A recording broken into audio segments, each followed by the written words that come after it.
Diario La Cuenca se encuentra en comunicación con el doctor Blanco, director del hospital de Río Turbio. Doctor, buenos días para Diario La Cuenca. ¿Cómo está usted? Buen día, caballero, ¿cómo le va? Bien. Bueno, doctor, me alegra saber que esté bien. Doctor, hay un rumor de que se aisló a todo el personal del laboratorio de dicho hospital. No, no es cierto el rumor que usted me comenta. No, no es así. Perfecto, Eso sí, doctor. sí. Perfecto, porque por las redes sociales saltó todo ese temita. De todos modos, doctor, aparentemente, bueno, más que aparente, por los hechos se demuestra que los 9 casos que tienen los tienen muy bien controlados ustedes, ¿no? Nosotros en este momento tenemos 9 personas con el análisis de hisopado positivo y están asintomáticos, sin enfermedad. Están con infección, pero no están enfermos, para que se entienda bien. No, están aislados, están controlados a diario como corresponde según los protocolos y estamos viendo la evolución de cada uno de ellos para que eventualmente tomar otro tipo de medidas médicas, ¿no?, con estas personas, pero por ahora no tengo novedad para comentarle respecto del estado de salud de estas 9 personas. Doctor, obvio que se continúe el análisis de estas personas por dónde anduvieron, como para ir controlando el resto. Eso lo tienen muy bien digitalizado ustedes, ¿no?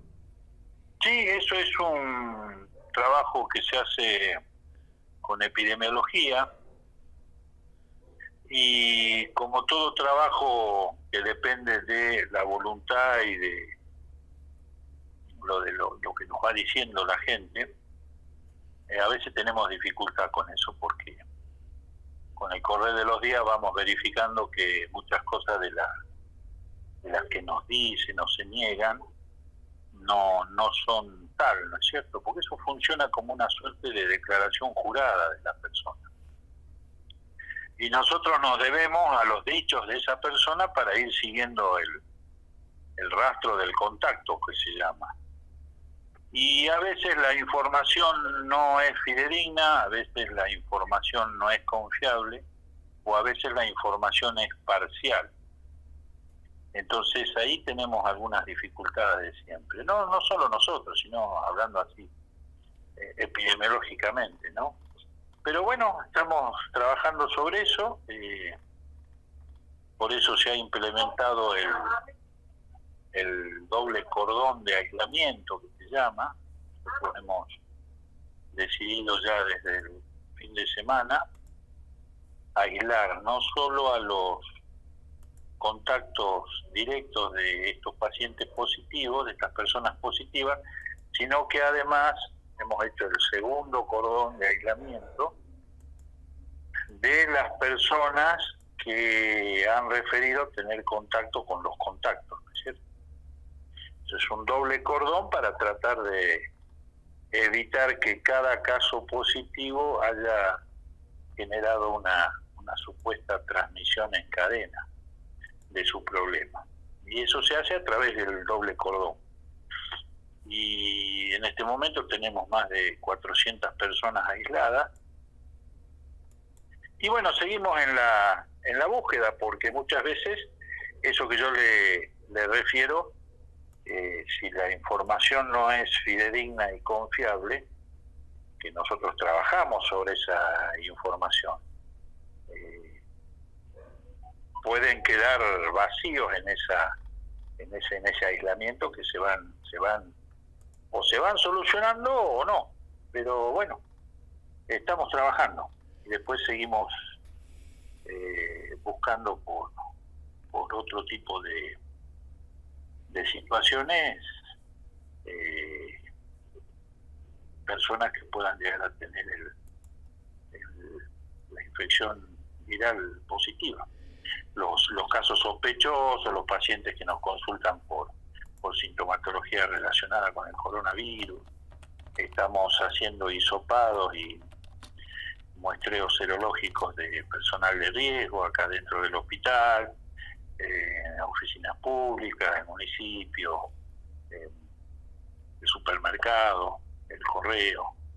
Esos relevamientos también los estamos haciendo. Estamos trabajando mucho y en forma incansable, Palomino. Ayer, por ejemplo, hicimos 30 y pico de hisopados, hoy llevamos hecho más de 20 y bueno, seguimos haciendo el relevo epidemiológico por equipos en la zona de los pabellones, que es el lugar de riesgo y el de vulnerabilidad que en este momento tenemos, y calculamos que en esta semana vamos a completar el relevamiento integral de todos los pabellones para ver cómo seguir trabajando, ¿no? Me refiero. Perfecto, doctor. Y uno de las cosas positivas es el aislamiento preventivo que hizo el mismo intendente Mena ante la duda, ¿no es cierto? Nosotros acá tenemos esa política sanitaria dentro de lo que es el Comité Operativo de Emergencia. Porque lo hacemos muchas veces, además de pensando en la persona, pensando en su núcleo familiar, social más estrecho. Sobre todo cuando se trata de personas que tienen digamos una función laboral que es de cuidado, de preservar, ¿sí? Nosotros preferimos, ante la duda o ante la sospecha o ante la situación incierta que muchas veces plantea el protocolo de esperar 14 días, etcétera, etcétera, preferimos aislar a la persona, prudentemente esperar el momento de realizar el hisopado, aunque no esté indicado supuestamente. Nosotros lo hacemos para ir teniendo orientación y seguir el rastreo epidemiológico del caso. Fíjese que nosotros tenemos en este momento una persona de una oficina pública importante de acá de la localidad que nos ha dado positivo. Entonces automáticamente disparamos el aislamiento de todo ese sector público bajo estricto aislamiento. Y pese a que por allí el protocolo indica la observación clínica y el aislamiento con control médico, también está la alternativa de hacer el hisopado, porque eso acorta tiempos y acelera conductas. Correcto. Entonces, además del aislamiento preventivo inmediato, usted va a ver que cualquier ilustración de epidemiología o cualquier colega médico versado e instruido correctamente en lo que es la ciencia epidemiológica, le va a decir que lo más importante siempre es el aislamiento preventivo instantáneo. Y a partir de ahí hacer el cordón de aislamiento correspondiente en base a la historia epidemiológica de ese aislamiento. Después si lo hisopa, no lo hisopa, eso se conversa y se va viendo. A ver, por ejemplo, nosotros, le doy un caso característico. Nosotros trabajamos con médicos anestesiólogos que vienen de zona norte del país.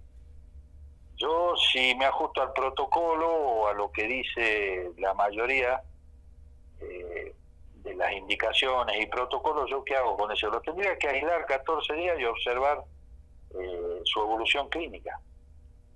Yo no tengo tiempo, Palomino, para eso. Entonces yo lo traigo hisopado de su lugar de origen con un resultado, después lo recibo directamente acá en la localidad y lo aíslo instantáneamente. 3, 4 días lo hisopo, si me da negativo, lo autorizo a que tome su trabajo acá en el hospital. Porque yo ya tengo un doble reaseguro allí. Y a corto tiempo y conductas que eventualmente pueda llegar a tomar yo con esa persona. Entonces trabajamos así con la seguridad y la garantía que nos da el hisopado. Pero previo a eso, insisto, lo que está indicado es el aislamiento. Y el aislamiento es prudente, por llamarlo de alguna manera, es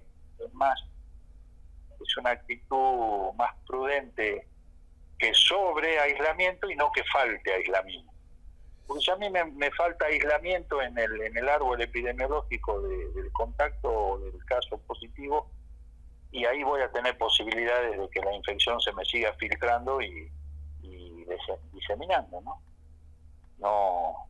Y todos estamos expuestos en mayor o menor medida a esta pandemia, y es una enfermedad nueva, muy difícil de controlar, de neutralizar, y bueno, hay que redoblar los esfuerzos, ¿no? Sobre todo en el personal esencial, que nosotros, por ejemplo, acá adentro del hospital tenemos conductas distintas con la gente que trabajamos acá adentro del hospital versus la gente que tiene otro tipo de vida o de actividad laboral. Correcto. Así estamos trabajando. Doctor, obviamente se observa que ustedes no distinguen cargos. Si el intendente tiene que estar en cuarentena o aislamiento, perdón, se va a aislamiento. Si quien corresponda o el comité no distingue cargo y responsabilidad, sea jerárquica política o jerárquica de cualquier tipo. Y eso la verdad que es para felicitarlo. Lo que sí por ahí en las redes, que es como usted dijo, no son siempre muy fidedignas, que digamos, algunas cosas salen de comentario, le pegan bien y otras no tanto. En el hospital hay personal del hospital, no sé, radiólogo, neonatólogo, como están diciendo, aparte del bioquímico, que estén aislados por prevención, no por estar enfermos. No, sí, es correcto lo que usted me pregunta y me comenta que dicen las redes sociales. Nosotros en este momento tenemos a 2 personas del recurso humano de este hospital que está con un resultado positivo para coronavirus y están aislados y se están controlando como corresponde. Y después tenemos, por seguimiento epidemiológico, de esos contactos, de esas personas que trabajan acá en el hospital y que tienen en este momento un resultado positivo, tenemos el aislamiento que lo que hemos verificado, se les ha indicado el aislamiento preventivo para observar la evolución y en algún momento probablemente también decidamos hisopar. Así que hay un grupo de gente que en este momento está con aislamiento. Sí, señor. No les voy a precisar la cantidad y no me pida nombres o sectores porque no corresponde. No corresponde, pero, doctor, estoy de acuerdo con usted. El hospital en este momento tiene la suficiente responsabilidad y la suficiente cantidad de recursos humanos que cuando suceden estas cosas se distribuye, se redistribuye, generamos charlas de trabajo como la que tuvimos ayer a la tarde y hemos reordenado algunos sectores del hospital para seguir manteniendo el funcionamiento habitual de nuestro servicio. Doctor, sí, la verdad que todo lo que es el COVID se ve el trabajo finito que vienen haciendo ustedes, pero tanto COVID, no olvidamos de lo cotidiano, doctor, de aquella persona que tiene que ser tratada, continuada por casos crónicos o atenciones normales que generalmente tendría que entrar por la guardia. ¿Cómo está esa situación, atención normal al público, digamos, como antes era normal y ahora tiene que estar restringida o organizada de distinta manera? Nosotros tenemos restringido desde la semana pasada y vamos a ver la semana que viene. En algún momento reiniciamos la atención habitual en nuestro hospital con consultorio externo, con la circulación habitual y la distribución de la demanda acá en el hospital y en los centros de atención de salud periférico. Eso se vio interrumpido, se interrumpió con la aparición de los casos nuevos positivos que tuvimos, y en este momento estamos con una actividad restrictiva en el hospital. Se está atendiendo por servicio de guardia nada más y con el teléfono de consulta. Y aquellas personas que necesitan atención por su problema crónico se atienden a través de la consulta, con el sistema de recetas nuevo que hay. Tenemos abierto consultorios externos en los centros periféricos, en el SIC, en el sector de hielos continentales. Y lo que es la actividad quirúrgica del hospital, si bien algunas cirugías programadas se han postergado, las que son necesarias intervenir las seguimos haciendo. Nosotros, por ejemplo, en el sector mío, que es obstetricia y ginecología, seguimos trabajando como siempre, sin ningún tipo de modificación. Hemos hecho un sinnúmero de cirugías programadas y de urgencia acá en el hospital. Le estoy hablando desde marzo, que comenzó la pandemia, ¿no? Sí, señor. Es uno de los pocos sectores que tan poca restricción ha tenido. A veces no coincidimos o tenemos inconvenientes en ponernos de acuerdo con el paciente o citar al paciente, o que el paciente se acerca a hablar de su problema, pero una vez que toma contacto con el médico no hemos tenido mayores problemas. Hay días que redistribuimos los horarios de cirugía. Lo habitual acá es operar la mañana temprano hasta el mediodía. El horario de cirugía siempre es diurno, a la mañana. Pero hay días que desdoblamos el horario para no dejar de atender a los pacientes que necesitan su cirugía, y mientras tanto nosotros seguir ocupándonos de trabajar sobre el tema de la pandemia. Correcto. Estamos al día y con el tema de los traslados, con las derivaciones, estamos trabajando, no sé si con excelencia, porque eso es muy difícil en un momento como este, pero estimo que con la necesaria dedicación y responsabilidad, que es lo que a mí me interesa como director del hospital, ¿no? Aprender a vivir con el COVID. Y eso es algo que nos debemos todos, irlo madurando, irlo incorporando, y hasta tanto salga la vacuna o no salga, ¿no? Eso lo iremos viendo con el tiempo, pero sí aprendiendo a convivir, a convencer o arrimar a la gente la idea de que es un problema que hay que tenerle mucha paciencia, hay que tenerle mucha tolerancia, no hay que alarmarse excesivamente por la aparición de casos nuevos. Usted recuerde que este tipo de infección viral va cumpliendo determinados requisitos, ¿no es cierto? Y están los cálculos estadísticos de posibilidades, la tasa de mortalidad, la tasa de letalidad, todos esos porcentajes estadísticos, que esta infección las cumple y va generando un promedio. Tener la prudencia de tener paciencia, tolerancia y esperar, porque esta enfermedad necesita sus tiempos para agredir, y nosotros como agentes sanitarios necesitamos tiempo para neutralizarla, y a veces eso es lo que genera un poco de temor, de reacciones negativas en todos nosotros. Pero si yo tengo que esperar 14 días, no tengo otra posibilidad que esperar 14 días. Si tengo que hacer un hisopado dentro de 4 o 5 días, bueno, tengo que esperar que pasen los 4 o 5 días. no lo puedo hacer antes porque no me va a dar la información veraz y necesaria que yo estoy requiriendo con ese hisopado.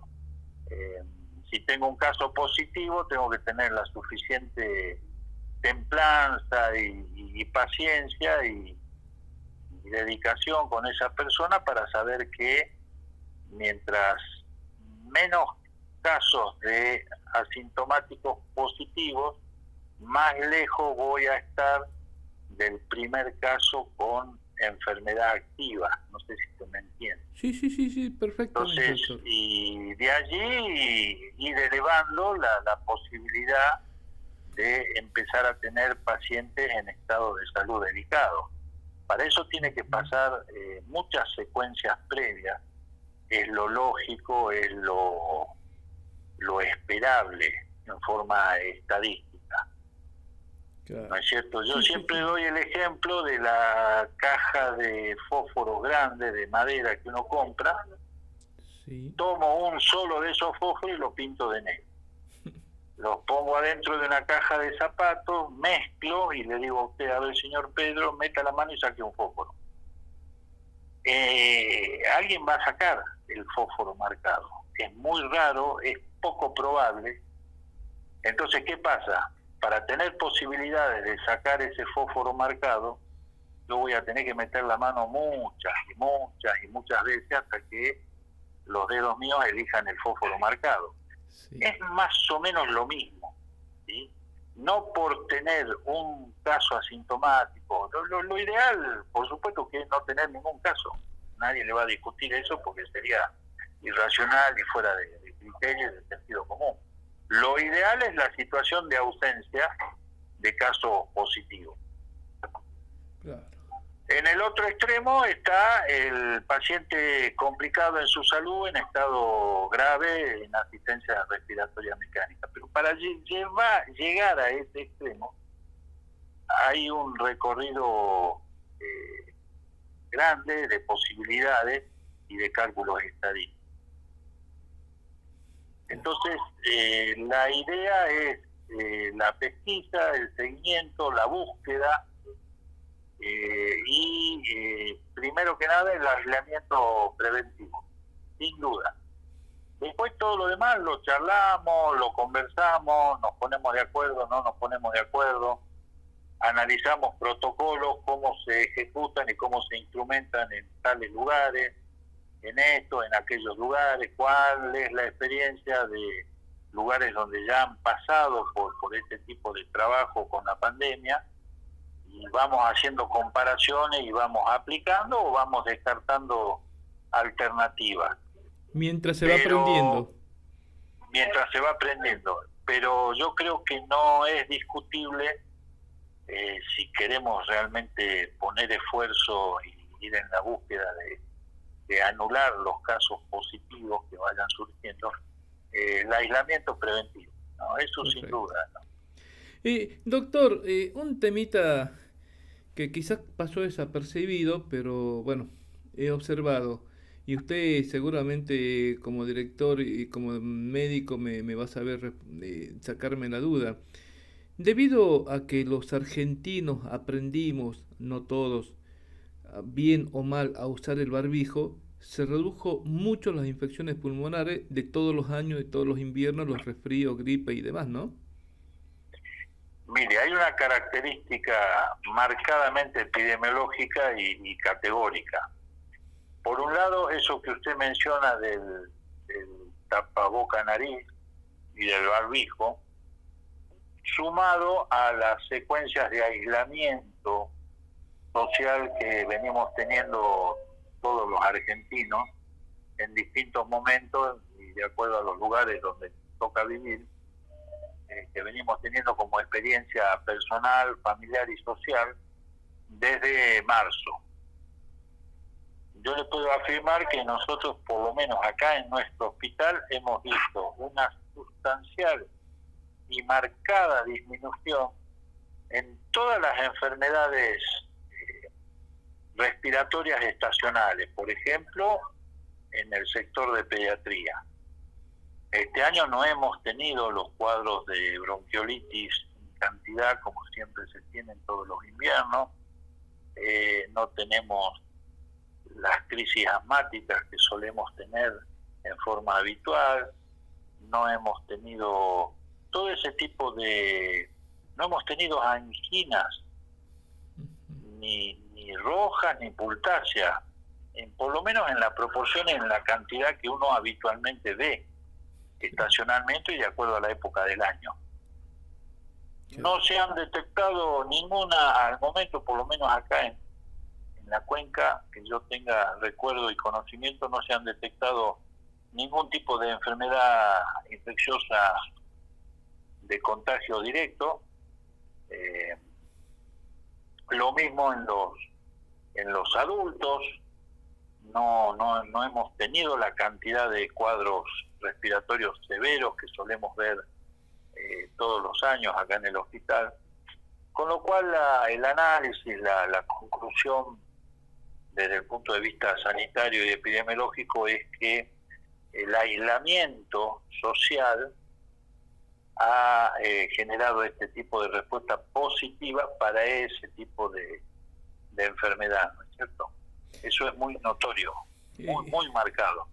Espero que como argentinos hayamos aprendido para cuando pase el COVID y vengan temporadas fuertes de invierno como tienen los chinos, Japón, que usan el barbijo de manera cotidiana, ¿no? ¿Pasará eso? ¿La sociedad cambiará en ese tema, doctor? ¿Qué piensa usted? Mire, yo le voy a comentar brevemente en un par de minutos el nacimiento de la epidemiología como ciencia. Eso surge en la ciudad de Londres, en Inglaterra, hace más de 170 años, con una epidemia de cólera que en ese momento tenía la ciudad. Y las tendencias médicas de esa época se dividían exactamente igual que hoy. Le comento esto para contestarle, digamos, metafóricamente, que ojalá sea como usted dice, señor Pedro, que hayamos aprendido de ahora y para siempre, pero la duda mía se plantea cuando yo le comento que hace 170 años pasaba lo mismo en Europa y sobre todo en Inglaterra, porque había comenzado la época de la Revolución Industrial, en el reinado de la famosa reina Victoria, estuvieron ellos en ese siglo. Entonces había dos tendencias, todavía no se conocían los agentes infecciosos como tal, no se conocía bien el modo de transmitir las enfermedades infecciosas que eran devastadoras en esa época. No se conocía tratamiento, no existían antibióticos, ¿no? Ese tipo de situación vivía la gente en ese momento. Entonces, pero ya había desde el punto de vista médico dos escuelas distintas. Una era la escuela médica que se le llamó contagionista, y la otra que atribuía el origen de estas enfermedades infecciosas al contacto, al hacinamiento, a la falta de recursos de la gente, y decía que estas enfermedades se transmitían por contagio, por contacto. Y la otra escuela que terminó primando o haciendo un poquito más de ruido, la escuela que decía que no, las enfermedades esas no se contagiaban, como decían los otros, sino que usaban la palabra miasma.